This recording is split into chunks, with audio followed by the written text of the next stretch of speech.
اعوذ باللہ من الشیطان الرجیم بسم اللہ الرحمن الرحیم۔ اب وہ آ رہی ہیں دو آیتیں، یا ایھا الذین آمنوا لا یسخر قوم من قوم عسى ان یکونوا خیرا منہم ولا نساء من نساء عسى ان یکن خیرا منہن۔ اہل ایمان تم میں سے کوئی گروہ دوسرے گروہ کا مذاق نہ اڑائے، تمسخر نہ کرے، ہو سکتا ہے کہ وہ ان سے بہتر ہوں۔ جن کا تم مذاق اڑا رہے ہو، کسی ایک برائی کو دیکھا ہے تم نے، کسی ایک عیب کو دیکھا ہے، اس کی ناک چھوٹی ہے، اس کا کان چھوٹا ہے، اس کا فلاں یہ ہے، اس کا یہ ہے، تو تم نے تو کوئی عیب دیکھا ہے ظاہری، ہو سکتا ہے دل میں اس کے تقویٰ تم سے 10 گنا زیادہ ہو، اللہ کی محبت، اللہ کے رسول کی محبت تم سے 1000 گنا زیادہ ہو، تو تمہیں کیا پتا، تم نے تو ایک چیز دیکھی ہے۔ اسی طرح عورتیں دوسری عورتوں کا مذاق نہ اڑائیں، عسیٰ ان یکن خیرا منہن، ہو سکتا ہے کہ وہ جن کا مذاق اڑایا جا رہا ہے وہ اللہ کی نگاہوں میں بہتر ہو ان سے جو مذاق اڑا رہی ہیں۔ ایک حکم تو ہو گیا تمسخر نہ ہو۔ ولا تلمزوا انفسکم، اپنے آپ کو عیب نہ لگاؤ۔ اپنے آپ کو عیب لگانا یعنی اپنے بھائیوں پر عیب نہ لگاؤ، آخر وہ تمہاری ہی اس ملت کا فرد ہے، امت کا فرد ہے، تو اس کو عیب لگا تو تمہیں عیب لگا۔ اس لیے فرمایا بہت ہی بلیغ الفاظ ہے، ولا تلمزوا انفسکم ولا تنابزوا بالالقاب، اور لوگوں کے چڑانے والے نام نہ رکھ لیا کرو۔ کسی جماعت کا نام کچھ اور ہے، اس کو چڑانے کے لیے نام کچھ اور رکھ لیا گیا ہے، یا اور کسی فرد کے لیے، کسی گروہ کے لیے، تو یہ جو ہے ایک دوسرے کے اوپر اس طریقے سے ڈال دینا اور نام ان کے اوپر کہ جو ان کو پسندیدہ نہیں ہے، یہ 3 کام ہو گئے ایک آیت میں روکا گیا۔ اس کی وجہ سے اکثر ایسا ہوتا ہے، کبھی ایک دوست آپ ایک خاص قسم کا مذاق اس سے کر رہے ہیں یا کسی لفظ سے اس کو چھیڑتے ہیں، 100 دفعہ وہ سن لیتا ہے، کوئی اثر نہیں ہوتا، کسی وقت کوئی عجیب کیفیت ہوتی ہے اس کی کہ اس کے دل میں جا کر زخم کی طرح لگ جاتا ہے اور پھر وہ دل کا رشتہ ٹوٹ جاتا ہے، اور ایک ایسی جو ہے اس کے اندر گرہ پڑ جاتی ہے، پھر کھولے نہیں کھل سکتی۔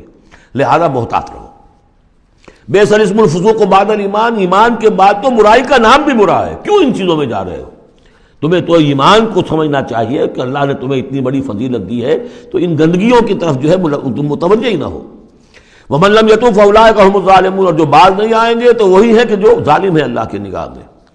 تو ترغیب بھی ہے، تشویق بھی ہے، سمجھانے کا انداز بھی ہے، اور ڈانٹ ڈپٹ بھی ہے۔ باز نہیں آؤ گے تو اللہ کی نگاہ میں پھر تم ظالم ہو۔ اگلی آیت میں پھر 3 چیزیں، وہ پہلی 3 چیزیں روح در روح ہوتی ہیں، آمنے سامنے، اور یہ 3 چیزیں وہ ہیں جو غیب میں ہوتی ہیں، پیٹھ پیچھے ہوتی ہیں۔ یا ایھا الذین آمنوا اجتنبوا کثیرا من الظن ان بعض الظن اثم، اہل ایمان زیادہ ظن کرنے سے بچو، خام خواہ گمان بٹھا لینا کسی کے بارے میں، جب تک کہ کوئی بات ظاہر نہ ہو جائے، کسی کی طرف سے کوئی روش یا رویہ یا کوئی اقدام جو ہے واضح طور پر سامنے نہ آ جائے، اپنے دل میں خام خواہ کوئی اس کے بارے میں جس کو ہم کہتے ہیں سوء ظن پیدا کر لینا۔ ان بعض الظن اثم، بعض ظن جو ہے وہ تو گناہ کے درجے تک پہنچ جائیں گے، اس لیے کہ تم نے اپنے دل میں بات بٹھا لی ہے، حالانکہ اس میں وہ شے ہے ہی نہیں۔ لہذا یہ تمہاری طرف سے گویا کہ ایک تہمت ہو رہی ہے اس کے اوپر، قلبی طور پر تو تہمت ہو گئی۔ ولا تجسسوا، اور دوسری بات یہ ہے کہ ایک دوسرے کے حالات کی ٹوہ میں نہ رہو۔ بہرحال اسلامی ریاست ہوگی تو جاسوسی کا ایک محکمہ بھی ہوگا، وہ تو اپنی جگہ پر ہے، لیکن افراد کی سطح پر خام خواہ فلاں اس گھر میں کیا ہو رہا ہے، کیوں ہو رہا ہے، یہ دونوں بھائیوں کے معاملات کیا ہیں، کیا وجہ ہے، لڑائی کیوں نہیں ہوتی ان میں، کچھ لوگوں کی ہوتی ہے، تلاش میں رہتے ہیں ایسی چیزوں کی۔ ولا تجسسوا، تجسس مت کرو۔ ولا یغتب بعضکم بعضا، اور تم میں سے کوئی دوسرے کی غیبت نہ کرے، کسی کے پیٹھ پیچھے غیر موجودگی میں اس کی کوئی برائی نہ بیان کرے، چاہے وہ برائی بالفعل اس میں ہو۔ حضور سے پوچھا گیا کہ حضور اگر وہ برائی اس میں ہو، آپ نے فرمایا تبھی تو غیبت ہے، اگر برائی ہے نہیں تو تہمت ہو گئی، وہ تو غیبت سے دوہرا جرم ہو گیا۔ لیکن یہی ہے کہ کسی مسلمان بھائی کی غیر موجودگی میں اس کی کوئی برائی بیان نہ کی جائے۔ ایحب احدکم ان یاکل لحم اخیہ میتا، کیا تم میں سے کوئی شخص اسے پسند کرے گا کہ وہ اپنے کسی مردہ بھائی کا گوشت کھائے؟ فکرہتموہ، یہ تو تمہیں بہت برا لگا، بہت گھن آیا، یہ کیا بات کہہ دی اللہ تعالیٰ نے؟ کوئی شخص چاہے گا یہ کہ اپنے مردہ بھائی کا گوشت کھائے؟ لیکن یہ اخلاقی سطح پر یہی کام تم کرتے ہو۔ غیبت جو ہے اخلاقی سطح پر یہی ہے، کیوں کہ جو شخص موجود نہیں ہے آپ اس کی عزت پر حملہ کر رہے ہیں۔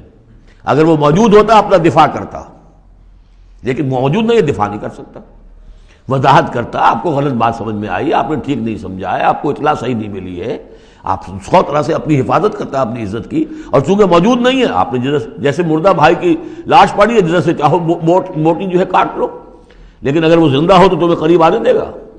یہی ہے مثال۔ ایحب احدکم ان یاکل لحم اخیہ میتا فکرہتموہ فاتقوا اللہ ان اللہ تواب الرحیم، اور اللہ کا تقوی اختیار کرو، اللہ تواب ہے، توبہ کا بہت قبول فرمانے والا، اور رحیم ہے، بہت رحم فرمانے والا۔ صدق اللہ العظیم۔